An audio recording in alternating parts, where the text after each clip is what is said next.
Christ of God be with you today, even when he comes again. Amen. It was the summer of 1820. 10-year-old Phineas was about to see the island, his island. The day he was born, his grandfather presented newborn Phineas with a deed to some land in Connecticut called Ivy Island. And for the first time, Phineas was going to see and play on the island, his island. His parents were quick to remind Phineas not every boy is born a landowner. Neighbors feared that the young landowner wouldn't want to play with their children.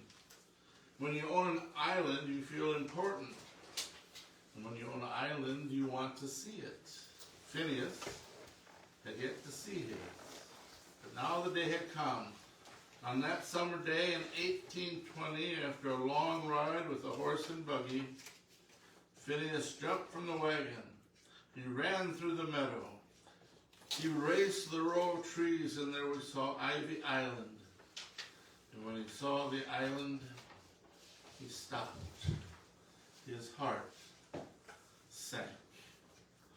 Ivy Island was 5 acres of snake-infested marshland.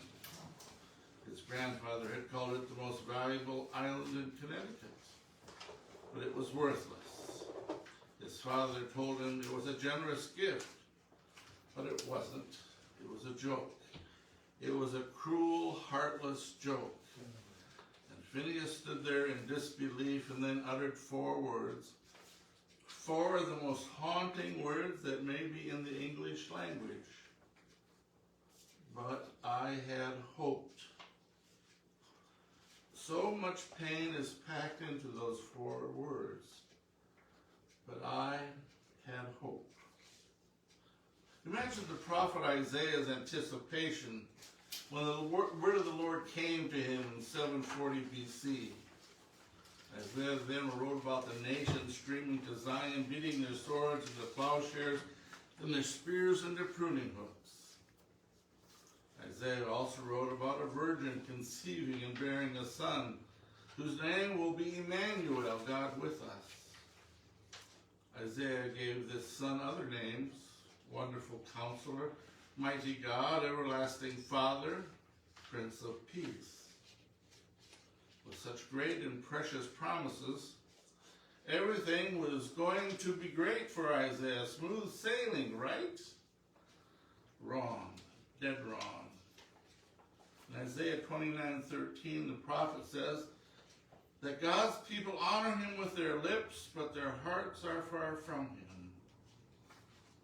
In the 30th chapter of Isaiah, the prophet calls God's people stubborn children who have plans, but they aren't anywhere close to the plans of God. In Isaiah 31:1, the prophet says that Israelites rely on horses and trust in chariots. They do not look at the Lord or consult the Holy One of Israel. After hearing about peace in Emmanuel, about a coming king, and this is how people are living, can you hear that heavy sigh coming from Isaiah? Oh, I had hoped. The result, the shattered is hope, the dashed hope, the futile hope. What are our options? We could become bitter. You know that Phineas, the Phineas of Ivy Island fame, this Phineas became bitter for the rest of his life. In fact, Phineas made a career out of being bitter. He made a life out of fooling people, just like he had been fooled. You probably don't know him as Phineas. You know him as P.T. Barnum of the Barnum and Bailey Circus. P.T. Barnum is the one who coined the phrase, "There's a sucker born every minute." When we lose hope, we can become broken.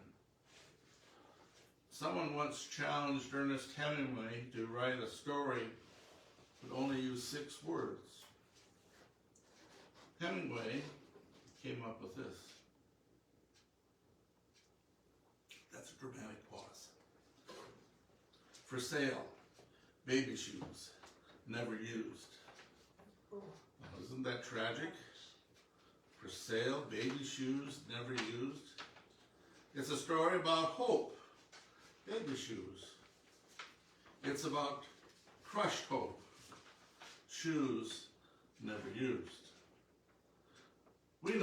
We just know we'll never be happy again. Life after loss doesn't follow an ordered and predictable path.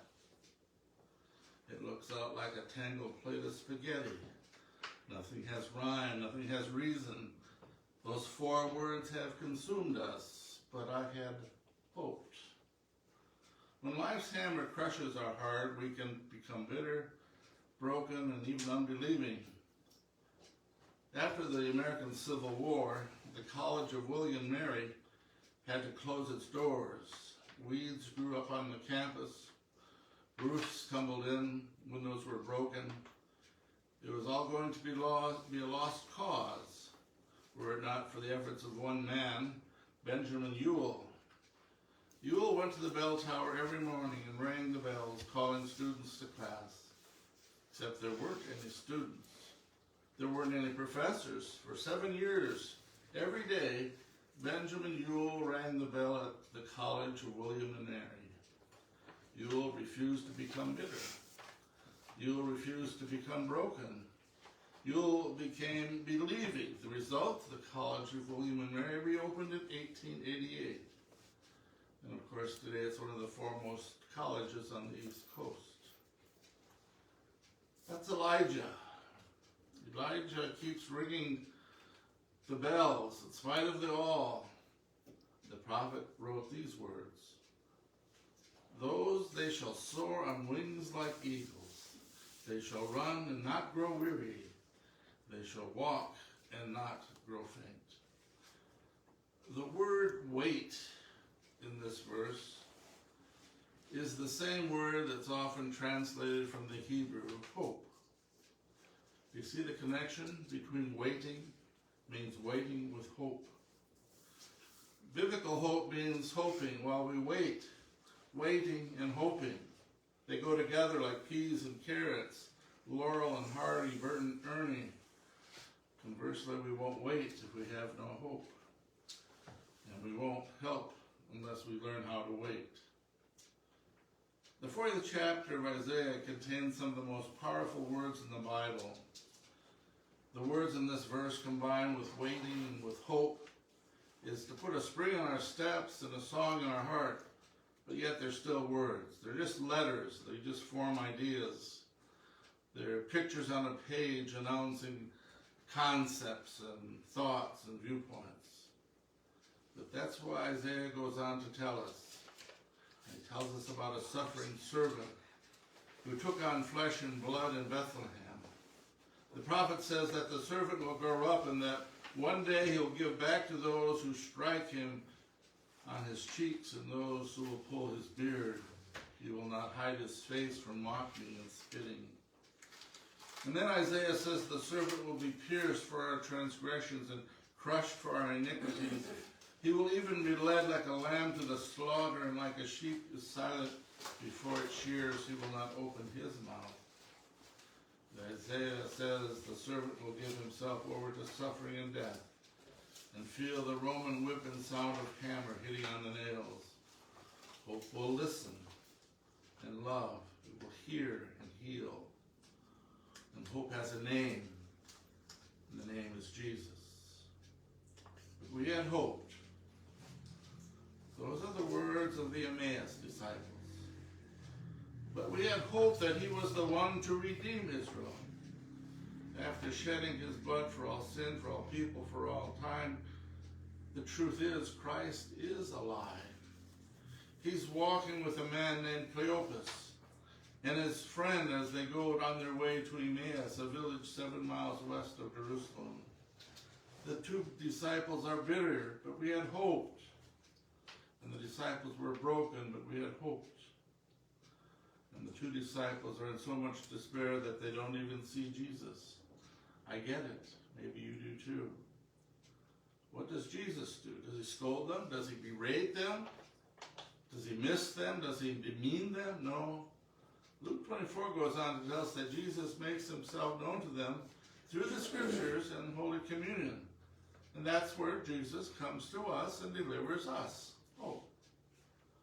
Recently, 122 men who had suffered a heart attack, and they were evaluated. That evaluation was based upon their hope. Of the 25 men with the least hope, 21 of those 25 died within 8 years. Of the 25 with the most hope, only 6 died after 8 years. But you kind of do the math, the loss of hope increases the odds of death by more than 300%. Loss of hope predicted death more accurately than blood pressure, the amount of earlier heart damage, a cholesterol level. It's better to eat Twinkies and hope than to eat broccoli in despair. There's a verse that puts it all together. You know it. It's Isaiah 40, verse 31. Those who wait upon the Lord shall renew their strength. They shall soar on wings like eagles, and they shall run and not grow weary. They shall walk and not grow faint. Amen. So may the peace of God continue to guard and watch over us as we await his coming. Amen.